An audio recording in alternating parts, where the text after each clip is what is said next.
Dia 29 de novembro nós vai ter coffee para causa, onde nós não tem classe, tem diferentes projetos que bem dilante para nós pitch in para recordar fundo para fundação, onde tem 5 grupos, nós estamos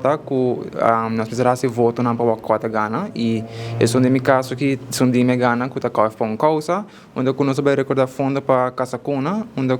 nós vai doar de nos banda com nós coffee market / family day, dia 29 de novembro para Casa Cuna. Casa Cuna nós mira que nós há randa de também, ando que botawa que na mestre de stein de passou em ano de lugar que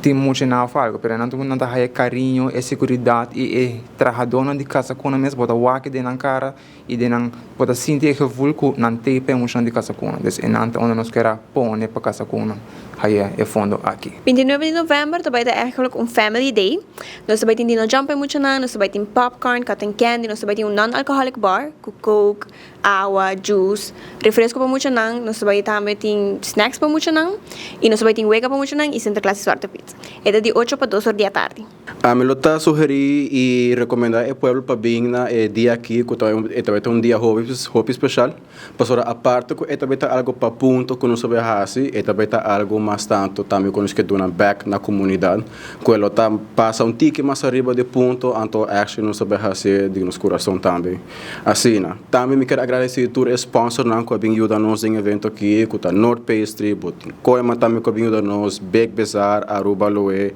Dion Center, Total Service, Road Track, Supreme Car and Jeep Rental, Fun Hub, and Lucky Electronics também.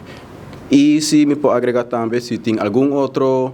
cidadão ou companhia ou gente que vem ajudar bom causa para nós muito na que também no futuro, está more than willing, e pode vir contatar-nos no nosso Facebook ou no Instagram, que está coffee.causa, e nós temos toda a informação se você donate, lo mais que você pode dar é bom causa que ele vai ajudar.